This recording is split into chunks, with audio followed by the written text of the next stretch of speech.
आज जो मैं आपको चिकन कटलेट्स बनाना सिखाऊंगी ना, बहुत ही मज़े के और यमी बनते हैं। ना ही इनके क्रम्स उतरेंगे, इतने मज़े के ये रेडी होती हैं। अंदर से सॉफ्ट और जूसी बनेंगे, ऊपर से क्रंची बनेंगे। इतने कमाल के ये कटलेट्स हैं कि जब आप खाएंगे ना और घर वालों को बना के देंगे तो सब आपकी तारीफ़ें करेंगे। तो चले इस रेसिपी को बनाना स्टार्ट कर लेते। बिस्मिल्लाहिर्रहमानिर्रहीम, अस्सलाम वालेकुम। कैसे हैं आप सब? उम्मीद करती हूँ कि आप सब खैरियत से होंगे। आज मैंने सोचा क्यों ना आपके साथ स्नैक्स की रेसिपी शेयर की जाए। तो आज मैं आपको सिखाऊंगी आलू और चिकन के कटलेट्स बनाना, जो कि बहुत ही जल्दी बन जाते हैं और बहुत ही यमी होते हैं। तो चलें इनको बनाना स्टार्ट कर लेते हैं। सबसे पहले मैं आपको इंग्रेडिएंट्स बता देती हूँ, वो आप नोट कर लें, फिर मैं इसको बनाना स्टार्ट कर लेती हूँ। सबसे पहले मैं आपको बताऊंगी, मैंने 600 ग्राम चिकन लिया है, जिसको मैंने बॉईल कर लिया है। नमक और काली मिर्च डाल के मैंने बॉईल किया था, फिर इसके मैंने ऐसे डिशे बना लिए हैं, ठीक है। उसके अलावा मैंने 500 ग्राम आलू लिए हैं, आधा किलो। इनको भी मैंने बॉईल कर लिया है, इनका छिलका मैंने रिमूव कर लिया है, ठीक है। इसके अलावा इसमें जाएगी बंद गोभी की 1 प्याली, इसको ब्रीक ब्रीक काट लिया है। इसके अलावा इसमें जाएगी शिमला मिर्च, इसको भी बिल्कुल ब्रीक काटना है, मोटी नहीं रखना, ताकि हमारे कटलेट्स ना टूटे। इसके अलावा जो स्पाइसेस ऐड होंगे इसमें, उसमें जाएगा नमक जाएगा 1 चम्मच, और कुटी काली मिर्च जाएगी 2 चम्मच, ठीक है। इसके अलावा इसमें जाएगी दादर मिर्च, जो कुटी हुई लाल मिर्च होती है, ये मैं 1 चम्मच ऐड करूँगी सिर्फ फ्लेवर के लिए। इसके अलावा अंडे ऐड होंगे, ये कोटिंग में यूज़ होंगे। और आज मैं आपको सिखाऊंगी ब्रेड, होममेड ब्रेड क्रम्स बनाना, साथ में आपको घर के ब्रेड क्रम्स बनाऊंगी। तो चले अब मैं इसकी मिक्सिंग स्टार्ट कर लेती हूँ। सबसे पहले मैं एक बॉल ले लेती हूँ।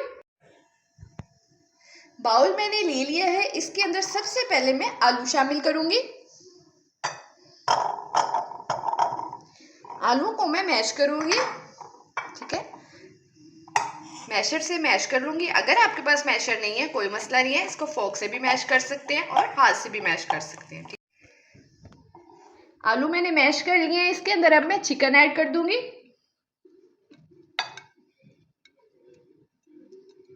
ठीक है। इसके अंदर अब वेजिटेबल ऐड करूंगी। इसके अंदर जो मैंने आपको बंद गोभी बताई थी 1 प्याली, वो इसमें बहुत अच्छा टेक्सचर लाएगी, इसलिए भर के प्याली डालनी है बंद गोभी का। इसके अलावा इसमें शिमला मिर्च जाएगी खूबसूरती के लिए, ये भी 1 प्याली डालनी है। इसके अलावा इसमें मैं स्पाइसेस ऐड करूंगी। सारा कुछ ऐड करके फिर मैं इसकी मिक्सिंग कर लेती हूँ। चले जी, अब इसकी मैं मिक्सिंग कर लेती हूँ। जब तक मैं मिक्सिंग कर रही हूँ, जल्दी से मेरे चैनल को कर दे सब्सक्राइब और बेल आइकन को कर दे प्रेस, और मेरी वीडियो को कर दे शेयर। मिक्सचर मैंने रेडी कर लिया है, ठीक है।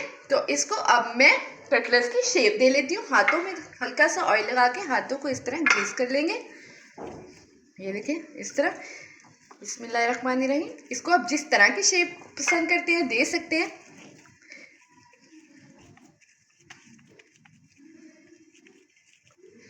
चलिए मैं इसको इस तरह की शेप दूंगी, ठीक है। ये देखें बिल्कुल इस तरह से। एक और आपको बना के दिखाती हूँ।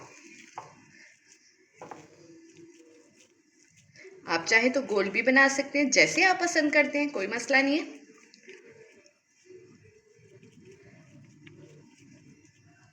चलें जी, इस तरह से मैं सारे बना लेती हूँ। कटलेट्स मैंने रेडी कर लिए हैं, इनको अब मैं एक साइड पे करती हूँ। तो मैं आपको अब क्रम्स बनाना सिखाती हूँ। क्रम्स बनाने के लिए मैंने आपको बताया कि मैंने 6 से 7 स्लाइस ब्रेड के लिए हैं, ठीक है। इसको हम इस तरह हाफ कर लूँगी और इसको ग्राइंडर में ऐड करूँगी। ये देखें इसके अंदर हम ऐड कर लेते हैं। इस तरह मैं सारे ऐड कर लूँगी और इसके क्रम्स बन जाएंगे। होममेड क्रम्स यूज़ किया करें। अक्सर लोग बाइट से भी यूज़ कर लेते हैं ब्रेड क्रम्स, लेकिन मैं आपको गाइड करूँगी कि हमेशा घर के यूज़ करें, फ्रेश बनाएं और फ्रेश यूज़ करें।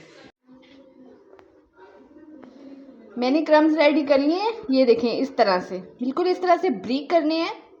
तो इसको मैंने अब ग्राइंडर में से निकाल लिया है। अब ये जो अंडे लिए हैं इसको मैं तोड़ लेती हूँ, 1 बाय 1 करके अंडों को तोड़ लेती हूँ, ठीक है। इसके अंदर अब मैं ऐड करूँगी थोड़ा सा नमक, हाफ टी स्पून के बराबर इसके अंदर मैं नमक ऐड कर दूँगी, और हाफ टी स्पून के बराबर ही मैं इसके अंदर काली मिर्च ऐड कर दूँगी, ठीक है। इसकी अब मैं अच्छी तरह से मिक्सिंग कर लेती हूँ। अच्छा जी, अंडों को मैंने फेंट लिया है, क्रम्स भी हमारे रेडी हो चुके हैं। ठीक है, अब मैं इसकी कोटिंग स्टार्ट करती हूँ। तो सबसे पहले मैं इसको अंडे में डिप करूँगी। ठीक है, इस तरह से आपने करना है। फिर इसको मैं क्रम्स में इस तरह से क्रम्स लगाने हैं, इस तरह से कि हमारे कटलेट्स रेडी हो जाएंगे। ठीक है, चलें इस तरह से मैं और करती हूँ। चलें इस तरह से मैं आपको करके दिखा रही हूँ। इसको आप फ्रीज भी कर सकते हैं। ठीक है, अगर आप किसी भी बॉल में इसको इस तरह क्रम्स लगा के आप इस तरह फ्रीज कर लें तो लंच बॉक्स में भी दे सकते हैं बच्चों को। चले इस तरह मैं सारे रेडी कर लेती हूँ। चले जी, सबको मैंने कोटिंग कर ली है, रेडी हो गए। अब इनको हम फ्राई करना स्टार्ट करते हैं। तो मैं एक पैन ले लेती हूँ। पैन मैंने ले लिया है, इसमें मैंने ज़रूरत के मुताबिक ऑयल डाला है। ठीक है, शैलो फ्राई नहीं करेंगे। ये देखिए इतना सा ऑयल है। इसके अंदर अब मैं 1 बाय 1 कटलेट्स ऐसे रख दूँगी। फ्राई, मेरा पैन थोड़ा छोटा है, अगर आपका पैन बड़ा है तो आप इकट्ठे भी फ्राई कर सकते हैं। इसमें 3 से 4 फ्राई होंगे।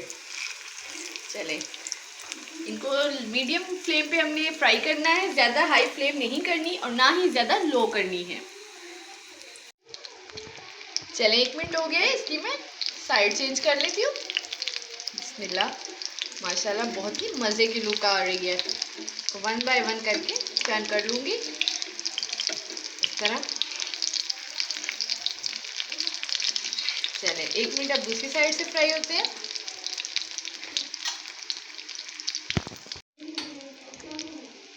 चलें जी, चेक कर लेते हैं, दूसरी साइड भी हो गई है फ्राई। देखिए, चलें इस तरह मैं थोड़े से और फ्राई कर लेती हूँ। माशाल्लाह से हमारे चिकन कटलेट्स रेडी हो चुकी है। बहुत ही मज़े के बने हैं। जितने देखने में खूबसूरत लग रहे हैं ना, खाने में इतने ही ज़्यादा मज़े के हैं। तो इस रेसिपी को बनाना तो बनता है। तो इस रेसिपी को आपने लाजमी ट्राई करना है और कमेंट में बताना है कि मेरी रेसिपी कैसी लगी। और अगर मेरी रेसिपी पसंद आई हो तो मेरे चैनल को सब्सक्राइब करें, लाइक करें और शेयर करें और बेल आइकन का बटन दबाना बिल्कुल नहीं भूलना। मिलेंगे नेक्स्ट रेसिपी के साथ। अल्लाह हाफिज़।